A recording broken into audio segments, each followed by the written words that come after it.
All right, let's get started. Yeah. Yeah. So hi, welcome to the info session for CV4Ecology. This is the fifth year we're running the course. We're super excited about it. I'm Shir Bar. I'm a postdoc at Sarah's lab. And Sarah, you want to introduce yourself? Sure. Yeah, I'm Sarah Beery. I'm a professor at MIT. I started this program, yeah, like over 5 years ago, while I was still a graduate student, really just based out of a sort of um, obvious need to have more people who were actually ecologists who could practically train, design, apply, use computer vision effectively in their ecological applications. It's been really fun running the program Yeah. for such a long time. And it's also been really amazing to see how much the field has matured and how exciting this sort of growing set of people who are interested in this and also are kind of building the skill set are. Shir has actually been one of the instructors for the course for several years now, Mm-hmm. 3 or something, Yeah, I think four, this is three. I've done This this will be would your be fourth one. my fourth, Yeah, yeah. so she was around since the second iteration of the school, Yeah. and now she's actually joined us as one of the co-directors of the program. And then I'll pass it over to Eric to introduce himself. Hi everyone. Nice to see you all and to meet you. I was very excited to join the program, I guess 3 years ago when Sarah asked me to come on to help with organizing. I likewise live at this intersection of ecology, especially marine ecology and computer vision, and saw a huge need for this sort of intensive training that actually gets people, beyond the mechanics of how to train a model and into some of the intuition for what it actually takes to build something that works to answer their science questions. So I'm very pleased to be here to tell you all more about it, and I will hand it back to Sheer there, so we can get you the information about what the course is going to look like. Yeah, and we're really intending this to be just kind of like a high level information session, just for those who are interested to find out a little bit more about both the course content and some of the logistics of applying and what the course will actually look like. So with that in mind, we're very open to you guys asking questions. There's not so many people here live, and I think we're planning to record and share this with folks who couldn't join kind of last minute. Mm-hmm. But yeah, please feel free to raise your hand in the chat or to just actually speak up if any questions come up throughout, because I'm pretty sure if you have a question, someone else will have the same question. Yeah, for sure. And Eric, I think there might be some people in the waiting room. Could you have a look? I Yeah, can. I just admitted it, two or Okay, three people. great. All Awesome. right. Yeah. So let's get started. We want to start by meeting the team. The teams this year is amazing. We have eight instructors from various fields, some of whom have backgrounds in more ecology related stuff. Some have more of an engineering background, anything from like marine to remote sensing. We have it all. So this is really exciting. And the instructors really make the course. I think the instructors and the participants, but I really I think it's true that a huge amount of what I see the value of this program is just the direct access to an expert who is working with you to help you sort of design and build out like the version of an AI enabled Mm, system that works for your problem. And so it's not so much just that we are kind of teaching a bunch of lectures, but there's a lot of really hands-on time that you're yeah. spending really, really closely in small groups with a set of instructors. We usually have a ratio of about two instructors to a group of five students. Which means that yeah, it's just a very collaborative process. And then so yeah, me, Eric, and Sheer are kind of directing, and we'll be floating around, teaching some of the lectures, kind of coordinating a lot of the stuff behind the scenes. But also very, very important member of the team is Joe Kalowski, who's from the Smithsonian. George Mason Smithsonian School of Conservation, which is where the program is hosted, and he's really the one who keeps like the lights on and make sure that we all have food and, all Mm-hmm. the important Gives things us, while we're just like full on nerding out writing code. yeah, Joe's amazing. Yeah. Yeah. But yeah, so the set of instructors are from all over the world, everything from professors to graduate students, but every single one of them was kind of hand selected as someone who has very deep experience at this interdisciplinary intersection, which is great. Mm-hmm. Cool. Yeah, and then I think we talked about our mission quite a bit, but I think what's really unique about this course is that you bring your own project and you work on it hands-on for 3 weeks, really take a deep dive into AI for ecology. It's really like there's nothing like it. Yeah. And at least for me, I think it is really intended to be very applied, right? So this is not necessarily a program that's intended for folks who are interested in doing, cutting edge machine learning research. It's people who are interested in doing cutting edge ecological research that is enabled by machine learning. And so it's a very practical approach to AI. Mhm. It's not like what is the best, fanciest, most state-of-the-art thing. It's what is actually going to be robust and work and scale and be cost effective for your specific problem. Mhm. And it's very much intended that all the participants are actually the ones who are writing their own code, right? So you will be doing the programming. As opposed to kind of like a hackathon style workshop where you're collaborating with a computer scientist who does the programming, like you're the one who's doing the programming. Um, And yeah, go ahead, Eric. I was going to say, I just wanted to underscore there that you will be doing the programming in a hands-on way, but very much in collaboration Yes. with Mhm. your ecological colleagues and with the instructors. So it's not, you're being sent off to go do your own thing, but instead working to both hone your coding skills while also building the tool that you'll eventually use to address your specific ecological question. Yeah, and I think the reason we really wanted that to be the structure of this is because I had seen a lot of these kind of maybe more like bring people from two disciplines together, build a tool together where the ecologists weren't the ones who are writing a lot of the code. And in the end, you end up with a neat tool that's like you don't know how to fix it if it breaks, you don't know how to add features, you don't know how to change it, and it ends up being quite brittle. Mhm. So if you're the one who's actually designed the system, that means you can continue to improve it, build Yeah. it, and you can also replicate the process for a new ecological project. Yeah. And that's really ties to this kind of third pillar, which is around just growing this interdisciplinary community at the intersection of computer vision, machine learning, and ecology. Um, I certainly don't know everything. None of us do. And one of the most valuable resources I actually have in my research is my like mental model of who I can ask Mhm. about any given question, right? And so just like building these deeper connections with other people who are also trying to bring these two different fields together and do kind of important, impactful work. I think this really is something that building out that community is just as valuable as the actual practical work that you're doing. And then, we really do try to help you build and refine your technical skills. And so in the last program, and certainly in this one, that does also include savvy use of code assistance, right? How do we kind Mhm. of work with kind of code generation tools effectively, robustly, and in ways that are kind of scientifically grounded, but in ways that can really speed up our process as computational ecologists in pursuit of our scientific goals. Exactly. Yeah. Yeah. Maybe next slide. Yeah.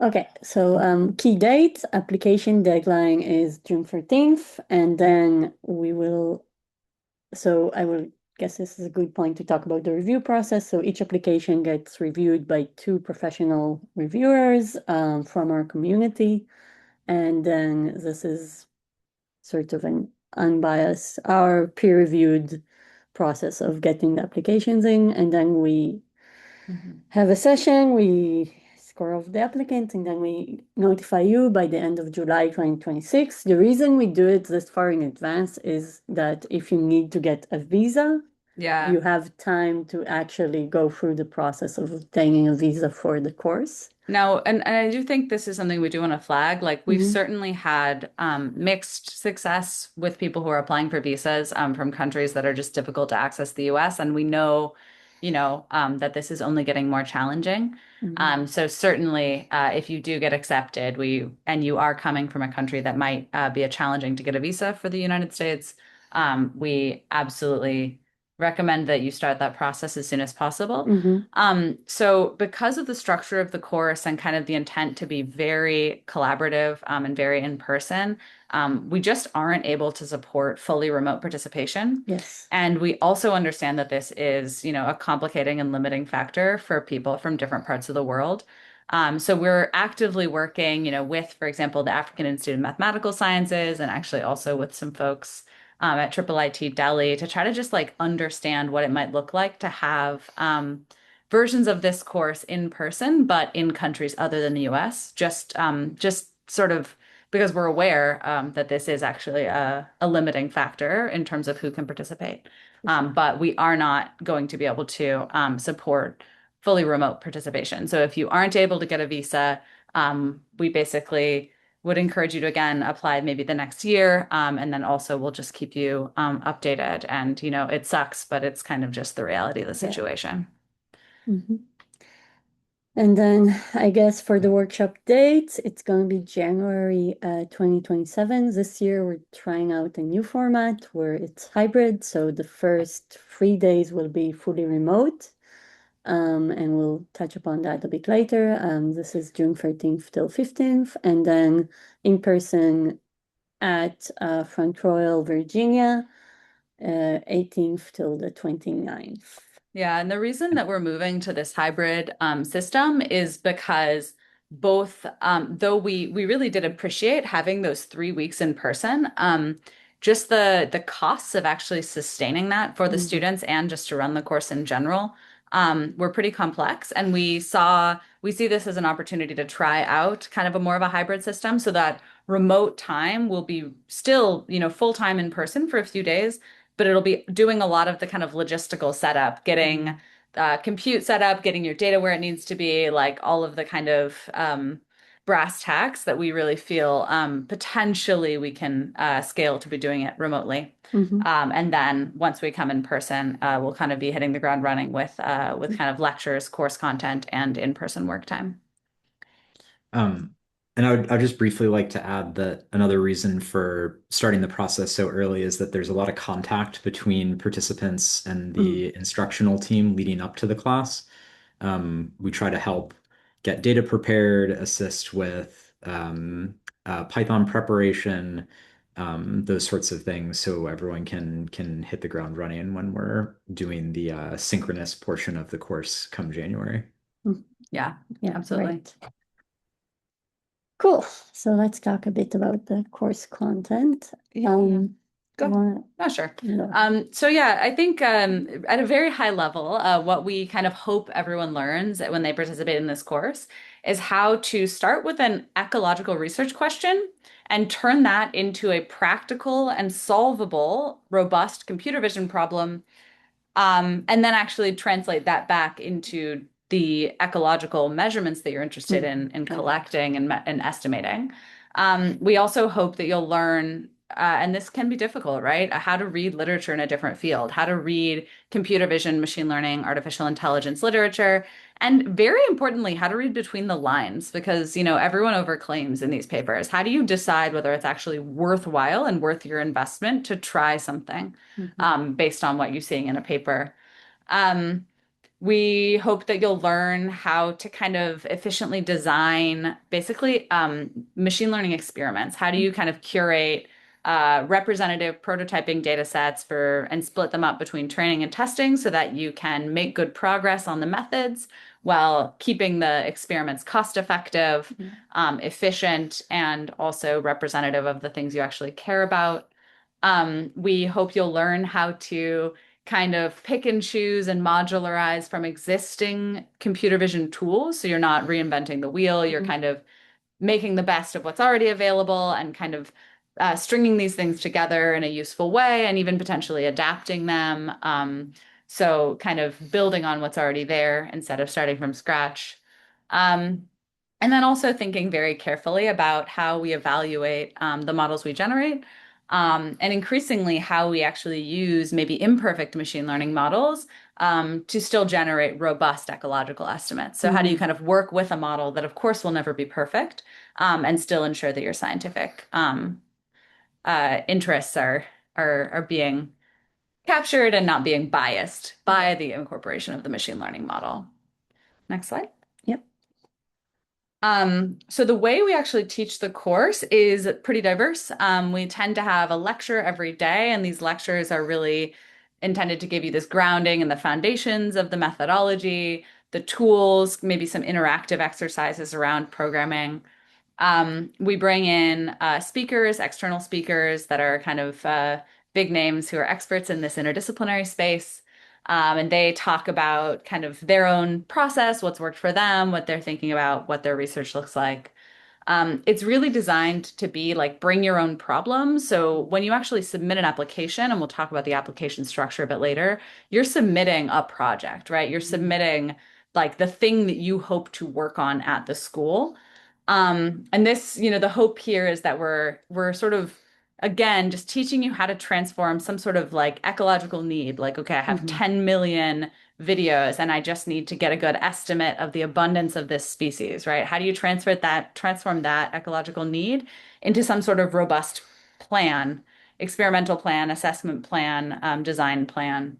And then really, this is, designed based on my own learning process, I suppose, but I really only learn by doing. It is very hard for me to learn to do something. If someone just tells me about it, I have to try it myself. And so, really, a lot of the structure of the course is designed to be very hands-on. You're learning by doing constantly, and you're really doing a lot.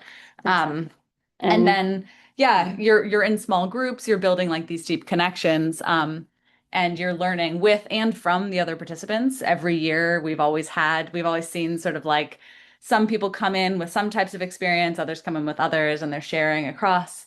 And then you have a lot of really direct mentorship from experts in computer vision and machine learning who have experience working on these types of ecological challenges and kind of have really good intuition for what works, what doesn't, what's worth it, what might not be worth it.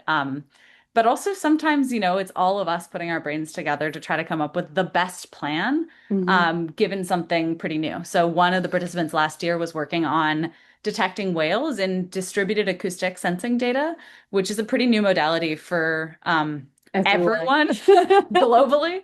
And we had several sessions where we got together every single instructor and we all Mhm. just sat down with that student in a room and just hashed out like what did we think made the most sense to try, which is really fun for us as well. Yeah, yeah. I think what's one of the strong parts is that everyone this is such a young community. Everyone's super interested, and the instructors just love helping you with your problems and seeing your cool data. It's really, Yeah. It's a clearly a very enthusiastic community. yeah, The next slide. exactly. Yeah, so the way the course is structured, during the remote part and during the in-person part, we'll plan for the course to run Monday through Friday, 9:30 to 5 p.m. That'll be in Eastern time. Oh, hey, there's Uh, a question. yeah, Yeah, go ahead and ask your question. I think you can unmute. Yeah, Oh, Hi. can I talk? for Yeah, go sure. ahead. Oh, okay. Thank you very much. My name is Abdulrazak. I'm from Somalia. Thank you for this nice presentation and introduction of this institute and your program. So I have small questions. I have a background on agriculture science. I did my PhD in agriculture science and MSc in climate change. So first question is, am I eligible for this program? Since my background is more of ecology, not in the computer science side. Yeah, so The that's mm, exactly the intent of the program, right? mm, We expect to have people coming in who are not maybe formally trained in computer science, but are coming from the ecology, environmental science side of things. So absolutely, you would be eligible. okay. The second question is any type of scholarship or even partial Yeah, we'll supports. we'll we'll talk a little bit about this at the end. Yeah, Okay, but okay, there okay, is basically there's opportunity for need-based aid. Okay. But we do have to kind of explicitly go out and fundraise to support it. So, but there is certainly opportunity, and I would recommend that you apply, um, Okay. even if you think you would not be able to support the full cost. And then we can try to work with you to make sure that some of those costs at least could be covered. Yes. We do our Thank you. best every year. I think last year we ended up raising Thank something you very like much. $50,000 to support need-based aid. It was definitely a good effort on our side, but I want it to be merit-based, not need-based in Okay. terms of like who is able to come. Yeah. Noted. Thank you very much. Yeah. Okay, so going back to Um, the course overview, and thank Sarah, you so much just for asking a question. Yeah. Yeah. Oh yeah, sorry, Eric, did you want to say uh, something? I was going to say that there's actually another question here in the Oh, chat. So before we oh, jump into the course yeah, overview, totally. Yeah, just go ahead. to um, paraphrase here, we have a question from Brian, who has a lot of industry experience as an Hmm. AI computer vision engineer, and wants to get more involved with ecological conservation questions, and is wondering Hmm. if this is the right way to participate for someone like him. And then also other places to look to get more involved with these kind of things. And I guess I can start answering that Yeah. question. And I mean, it sounds like your background would be a better fit for being an instructor. And we do run a application process for the instructors a bit earlier in the year. So I'd really encourage you to pay attention for future calls in that regard. And the other response to that is we can send you a link to Sarah's computer vision or sorry, AI for conservation Slack community that is a really active place to look for opportunities at the intersection of AI, vision, and ecological science.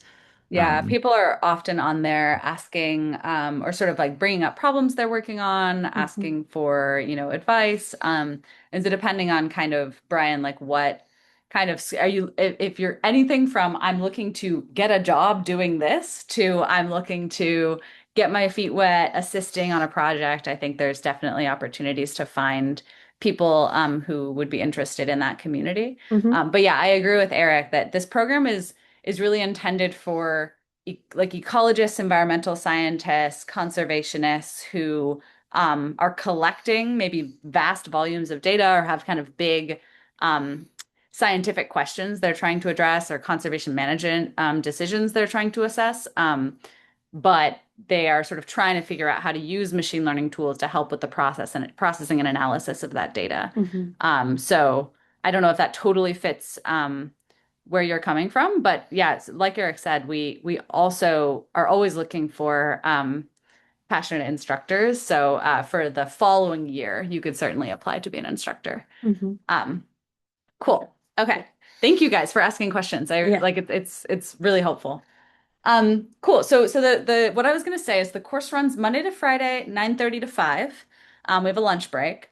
What is going to be a little tricky is with the remote session. We're gonna be running that during Eastern time, but what we might end up doing is we have a couple instructors who are in Mhm. different time zones. And so we might basically, based on who ends up getting accepted to the program, coming up with some plans for how Mhm. we handle time zone Yes. mismatches in the remote portion.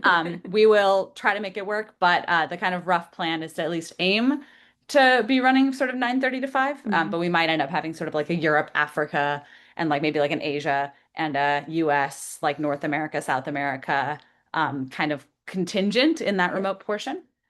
And then we basically all try to kind of like eat together, hang out together. It's sort of like adult summer camp in that you're like at this, we're at the Smithsonian Conservation Biology Institute. We'll certainly we'll talk a little bit more about the institution and the structure a bit later, but uh we're all kind of like there together. Everyone's kind of working a lot, working all the time. One of the things I find very valuable is it's sort of you're not context switching, right? You're just like all in, like learning these skills, doing this full time. And I think it's a really valuable opportunity and definitely one that happens less and less as you get more senior in your career. Mm-hmm. And then just if those are interested, and all of this information is also on our website, there's a link to last year's syllabus. If you guys are, we haven't made the updated syllabus for next year yet, Yeah. but I thought this would be useful context if anyone wants to go take a look at the syllabus from last year, just to get a sense of, a little bit more structured what the kind of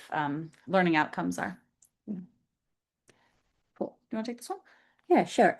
So we mentioned the lectures. We usually have 1 or 2 lectures a day, and these lectures are meant to go through what we feel is the foundation knowledge you need to to go out on your own and develop a project. We'll start the first week, we'll see how we do this, but we basically focus on the infrastructure. So how do we get data on the cloud? How do we start thinking about organizing our project, start coding, and moving our data around, arranging it. And then second week is more meta questions regarding evaluation. How do we know our model is actually doing what we intended to do? And what actually are good metrics for us to know the model is doing well? And how do we, once we've trained our first model and have sort of a analysis pipeline running, how do we make it better? And then week 3 is for more, I guess, higher level subjects like efficiency. How do we actually start analyzing mass amounts of data, and how do we use imperfect models without, like, how do we know we've improved enough and we start using our models? And then the lectures are given by the instructors. Each instructor will work on at least 1 lecture, and it's sort of an open space. It's a very chill. You can ask many questions. It goes slow. Like, the intent is for everyone to learn together. And again, we haven't planned out the exact schedule for next January yet, but we have a link to the prior year's schedule. So the program we just ran this January 2026, for you to just get a sense of kind of the course lectures and the content, though we'll be restructuring slightly for the new 2.5-week format. So we'll probably be slightly changing the scope of the lectures. Yes, exactly. Yeah, so next we're going to talk through the application process. Yeah, so I guess if anyone has any questions about course structure, now's a good time. You can just unmute yourself. No? No questions? If any questions come up, totally feel free to drop them in the chat or unmute yourself. Exactly. Right. So we talked a bit about the target participants. The aim is for quantitative ecologists and conservationists, people that actually like have use for this in the field. And we have had in the past anything from master students I think we even had an undergrad once. We never had an undergrad that actually came to the school. And we had professors come in, I think. Yeah, basically, this is not about what stage of your career you're on. Yeah. It's about interest in developing and engaging with these types of skills. So we've had very senior, conservation folks in the federal government come in. We've had people working for NGOs as participants that are, again, much more senior in their career stages. We've certainly had faculty several times, and I think it's really cool when we kind of bring in people who will learn these skills and then clearly be able to then re-teach them to others. We've had lots of, probably the majority of participants have been PhD students and postdocs. And then we have had a couple like master's students, very precocious master's students. Yeah, and I think, I would say, if you are curious about the fit, totally feel free to email us. There's kind of a contact email on our website, and we'll engage with your specific needs. But in general, I would say, it's not a super big lift in terms of an application. So if in doubt, I would say it makes sense to apply and, instead of ruling yourself out a priori. The kind of idea is that those coming in would have a scientific question that would actually require them to analyze data. And we use data kind of writ large. This could be images, video, audio, text, even, hyperspectral, everything from satellite to drones. Like we've had many, many different types of data. So again, also don't rule yourself out because you think your data type isn't computer vision. Yeah, go ahead, Tom.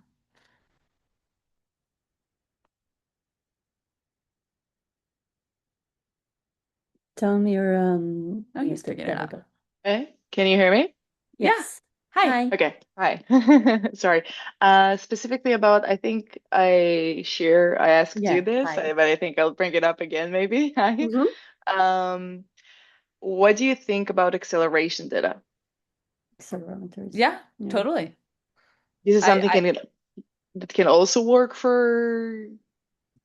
So in general, I would say that the kind of skills and the methodology, at least on the deep learning side, scales across data modalities very well. Mm-hmm. So the differences often tend to be specific decisions about pre-processing data, kind of like making decisions about how you split up the data, how you design the metrics you're going to use to evaluate success. But I certainly think that I guess depending maybe a bit on the specifics of what you want to do with it, something like accelerometer data it's still structured data. Mm-hmm. But I also think that, specifically depending on what you want to do with accelerometer data, there's also what's the name of the school? The movement school. Crap. Yeah. Oh, now I'm like, it's Animove? Animove, yeah. Yeah. So there's also like another program that's specifically focused on movement, called Animove, that's a little bit less maybe like AI centric and more sort of just like statistical methods, though of course they're building out more AI, like everyone is. Yes. But so depending, that also might be a good fit. Mm-hmm. But yeah, I'm certainly open to it. Yeah. And we in our sort of recent movement stuff we've been doing, like there is certainly value in adding in kind of techniques from deep learning and particularly computer vision, thinking about like spatial problems are kind of like images in a way, right? So we've certainly seen that there's ways you can actually bring even specifically tools developed for images to movement ecology that are quite successful. Yeah. Okay, amazing. Thank you. Cool. Great. Cool. And okay, so the other part of this is that we generally anticipate that people are going to be bringing their own data, either data that they've collected, someone in their group has collected, or a Collaborators. problem they want to work on that they can start assessing with public data, and they've identified the public data set that they would be able to kind of do their initial experiments on and kind of thought that out. So it doesn't need to be data you've collected, but certainly that is certainly something that we support. What we will say is, this program is now kind of pretty tightly tied to the Smithsonian Institute and specifically the Smithsonian Conservation Biology Institute. And Peter Limegruber, who's the director of that institute, has brought up multiple times that if anyone is interested in participating but doesn't already have an idea of specifically what data or problem they want to work on, that there is absolutely potential to potentially ahead of time connect with some folks from the Smithsonian and maybe kind of propose a project together. So please email us if that might be of interest to you. If you're sort of like, I really want to learn these skills, but it's not the right timing for my own field work or my own data collection, I don't already exactly know what I'd want to build while I'm doing the program. I think, reach out to us and we can try to do some matchmaking potentially with folks at the Smithsonian. Great. And then, okay, so this is the last bit. Again, don't kind of rule yourself out, and the barrier to entry for programming has reduced with code assistance, but we do find that folks that come in with some Python experience are able to make much more rapid progress. Now, we don't necessarily anticipate that you already are a super experienced Python programmer now, but if you're applying and you really only have experience in R, we basically we want you to tell us what your plan is to get Python experience before January. Exactly. And that's part of the application process.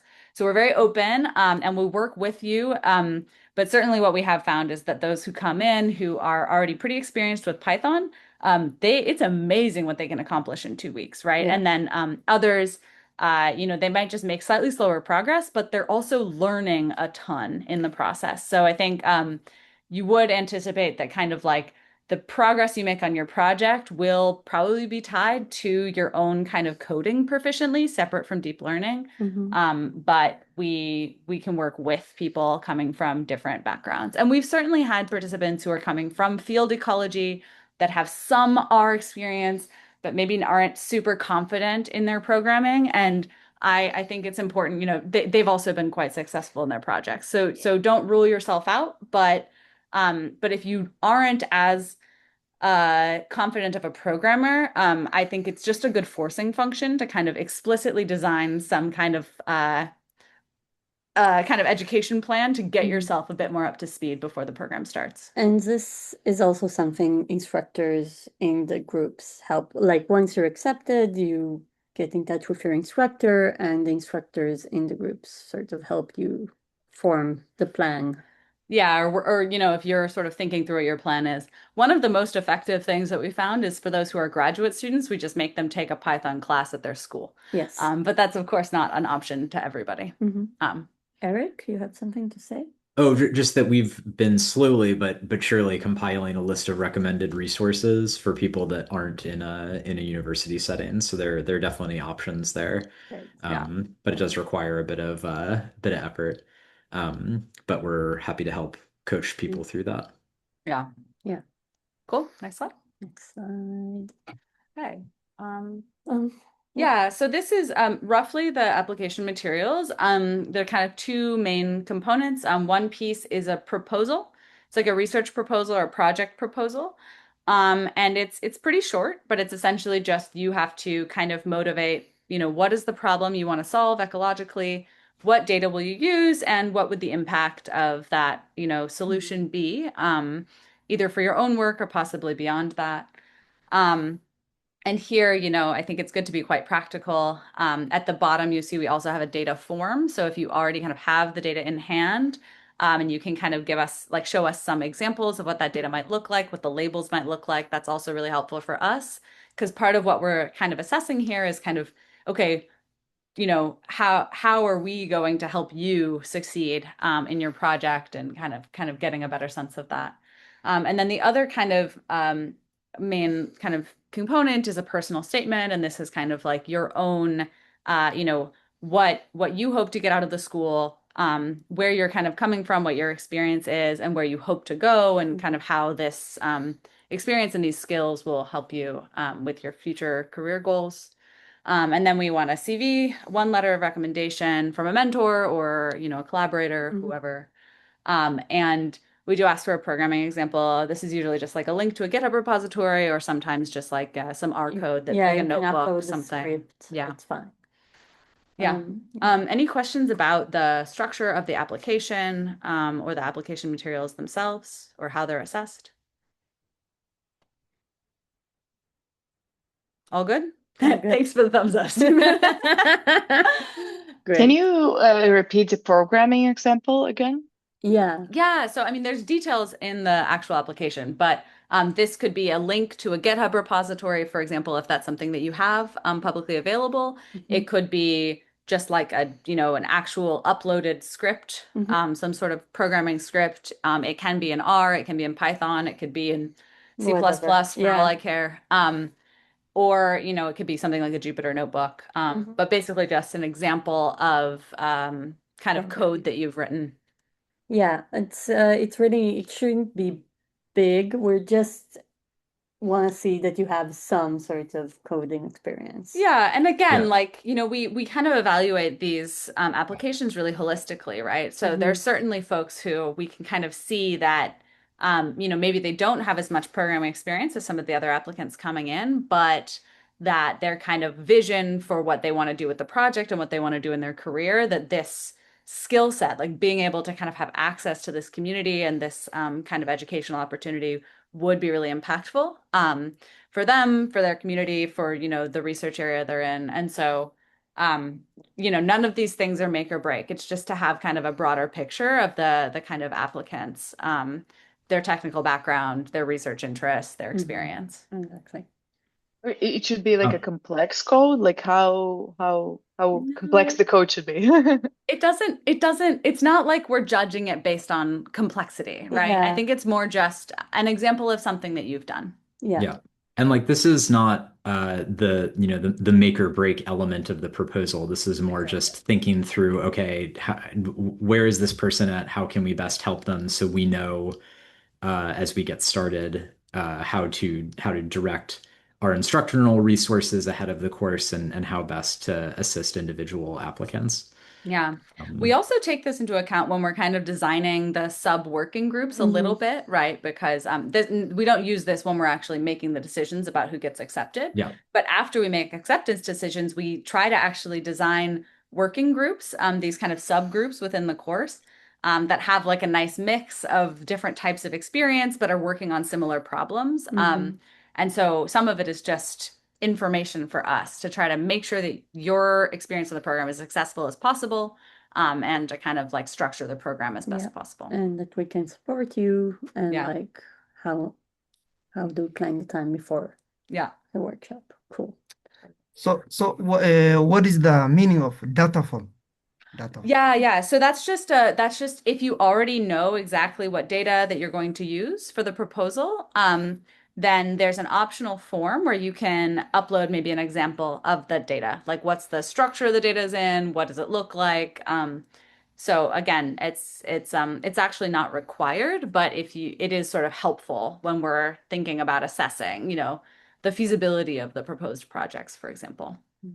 Eric? And there's a link to that data form on the both the CV4Ecology website and on the official uh, Smithsonian Conservation Biology Institute application page.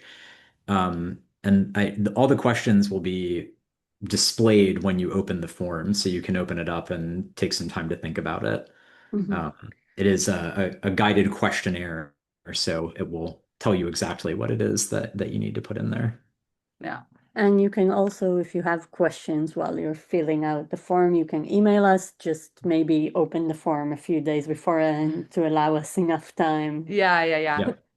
Yeah, if you to take a look at answer. the application sooner rather than later, then we are certainly able to Help. help. Yes, exactly. So I think in general, open the application, look at the materials, make sure if you have any questions, you reach out to our email. Hmm. Um, So we've got a couple questions here in the chat Sure. that Yeah, I'll go for it. that I can maybe read Hmm. and then address and share, and Sarah, if you want to jump in on that. Sure. So the first one is about whether or not the program duration should be taken into account while planning the problem statement for the application, which would by which I think what's being asked is the expected outcome, should it be scaled for a 2 week intensive work program? And my opinion on that is that it should rather be what the tool is that you need to address your science question. Hmm. And I think we would all be pretty upfront about how much people's particular goals change over the course of the workshop. So Yeah. it's less about what you think you can accomplish within 2 weeks and more about what you ultimately want to do with it. And then we will get you as far along as we can over the course of the run up to the class itself and during the 2 weeks that we're all together hacking away at this. Yeah, and I Yeah. think importantly, most students come with this idea that they're gonna finish the project in 3 weeks, and it's not. It's like the It's it aim is to set you off to a good start to the project. Yeah, or maybe the right way to think about it is, the machine learning component of any project is actually usually only a piece of it, Hmm. right? And so what we certainly like to see and what we often do see is that people have a really nice prototype of the machine learning component of their broader Exactly. research project. But then, if you, for example, have, uh, you know, 10 petabytes of hyperspectral satellite data, like part of what we work with you on is like, how do you actually make good decisions about taking subsets of that so you can do reasonably quick experiments and actually design and flesh out your methodology? And then the kind of process of scaling up to the larger data set once you have a good methodology is usually reasonably straightforward, but maybe that would be something you would plan to do yourself after the course. Yeah. And the instructors can help you sketch out that plan. Yeah. Sure. Okay. Cool. Were there other questions? Yes. One is about the expected length of the application material. And I think there's it's page not. limits. Yeah, and it's about a page per item. So the exact page limits will be noted in on the website, but it's designed to be a pretty light lift. Yeah. So we're definitely not expecting like a full-blown, fellowship proposal or like NSF grant kind of thing. It's Yeah. Basically just sketching out the scaffolding. Yeah. And then finally, at a higher level, there's a question about thoughts and policies on using coding assistance for this course. And I think it's important to note that the course is not um, it, we're not grading anybody on this, right? And part of what we've done this past year in particular was starting to integrate coding assistance directly into the course content. They are powerful tools, but it's definitely possible to use them uh, poorly might not be the right way to describe it, but in a way that will make things confusing and difficult to untangle down the line, and figuring out how to work well with those assistants is very much part of the curriculum. So I think the short answer to that is that we actively encourage it, and we don't view it as a form of cheating, because this is like we're trying to solve problems, not assess capabilities based on a curriculum kind of thing.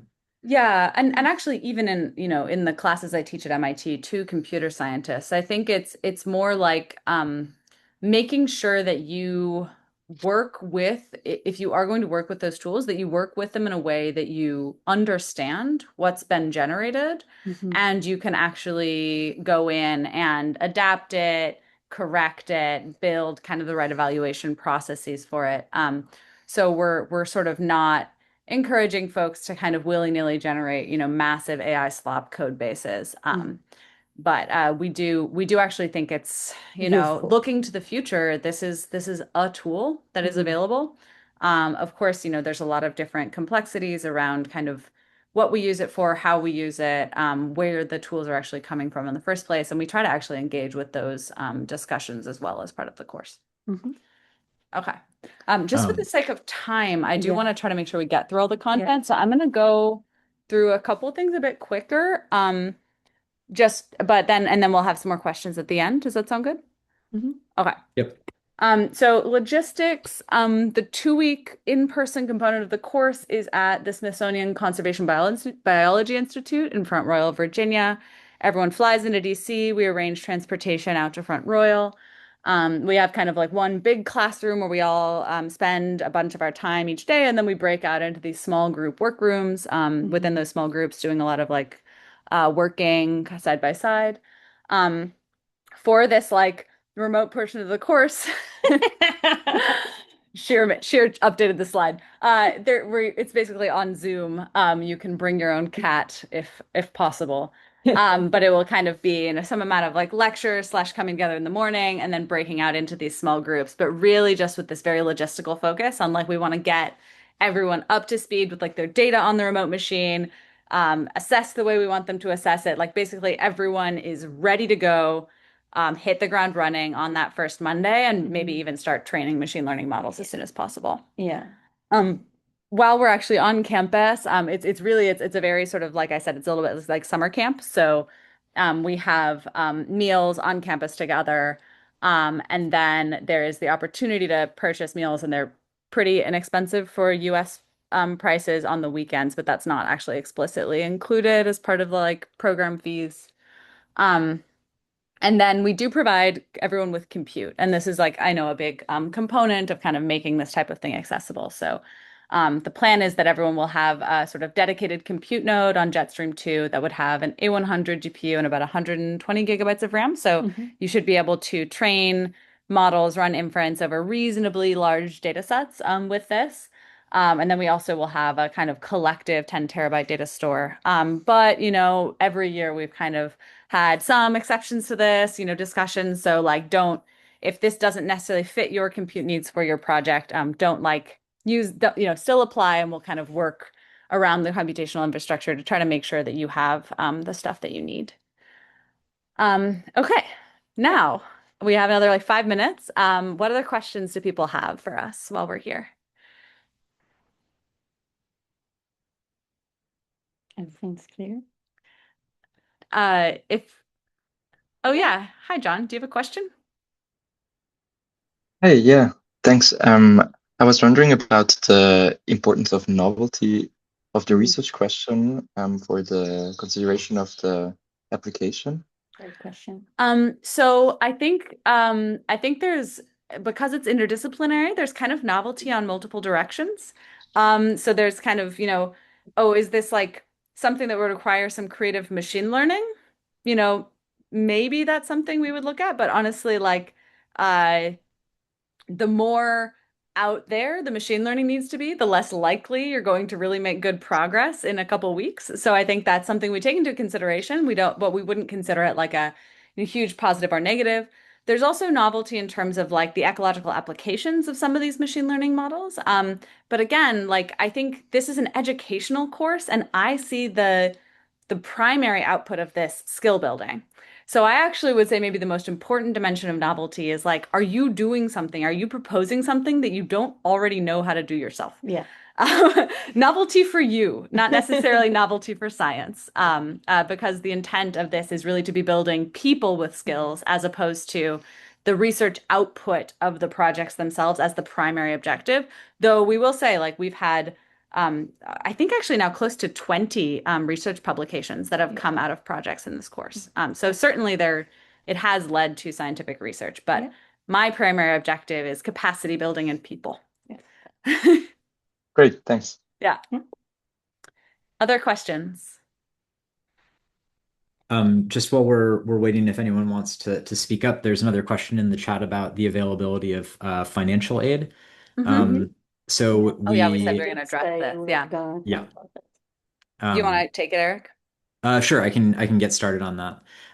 We don't want anyone to feel like they can't participate, and we ask questions in the application about the need for financial aid. We have some very limited resources that we can allocate to this, and we have to fundraise to get more. So as you put that into your application, we will do our best to address all those needs, but we can't guarantee that we're going to be able to cover everyone that needs it. Yeah. But we put in a serious effort, I think, each year to try to make sure that those people who deserve to come, who've kind of clearly demonstrated that the merit of their application, that we want to accept to the program, that they aren't turned away because of need. And we have yet to need to ever turn someone away because of need.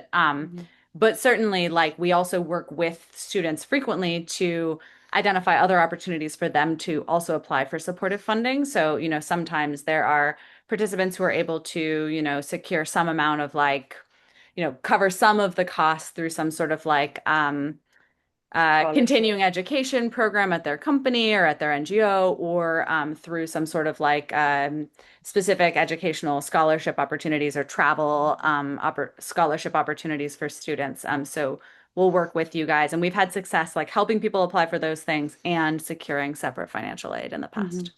Exactly. Cool. One more question. Yeah. Is there an option of remote or online participation? And also, No, so there's not. I said this earlier, but we've really designed the course to be something that's very in-person and interactive. And so we just don't support fully remote participation. But we are looking into other opportunities to kind of build similar programs in other parts of the world, because we do know that there's kind of this is a limitation. It requires people to be able to get a visa to come to the US. What was the rest of your question? that's the end. Yeah.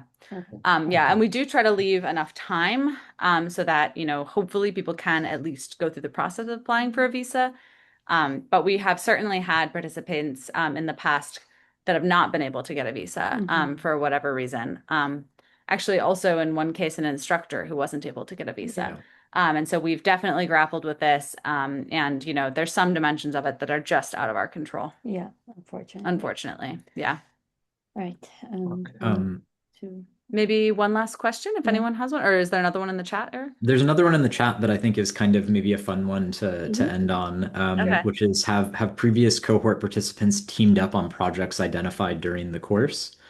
And I think that we've certainly had people start working together. I mean, Shir, you've published papers with participants in the past, right? Yeah, with one participant, and then I keep mentoring a few. And then I just saw that two from my group 2 years ago are now collaborating on a project. They wrote it down in our output, which is fun. So yeah, people do continue to collaborate afterwards. Yeah, we have kind of like a little Slack channel, and we often, we'll have like meetups at major ecology conferences kind of organically. And so it's kind of a thriving cohort and community. And certainly we've seen people build relationships that then turn into scientific collaborative relationships. For sure. And we've also certainly seen like people, even throughout the course, who are working on similar things that actually really share a lot of code, share a lot of resources, and start kind of designing together a little bit. Yeah, and I think like Kara Apple, I think is now in a postdoc. Yeah. Like at UBC, Yeah.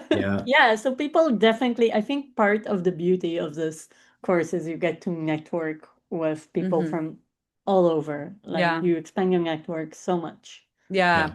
And yeah, we have a couple participants who have gone on to get, actually many people have gone on to get positions that are kind of like data science, machine learning, and ecology positions that they've explicitly said they didn't think they would have been eligible for without the course. So it has been kind of a useful mechanism for kind of building capacity and also demonstrating sort of evidence of that. Yeah, and I guess on that note, if people want to speak to previous graduates of the course, email us and we'll connect you. With, like mentors from previous if you want to cohorts. chat with people. One of the things we've talked about that I think we might try and do this year is actually set up like a little informal mentoring with the new incoming participants and previous participants as they in the lead up to the course. I honestly mostly just because I feel like every person who comes ends up being like, I wish I'd practiced more code before and I wish I'd made sure my data was cleaner. Yeah. And why didn't you make me? Why didn't you make me? And I'm like, we told you to 700 times. Oh, well. Anyway, thank you guys so much for joining. And then, we'll also be sharing this with all the people who registered who couldn't join in person. And this will be up on the website as well. Yeah, and we look forward to seeing your applications. And let's, onward to the 5th year of this program. Yeah, amazing. All right. See you guys. Bye, guys. Thank you so much. Bye.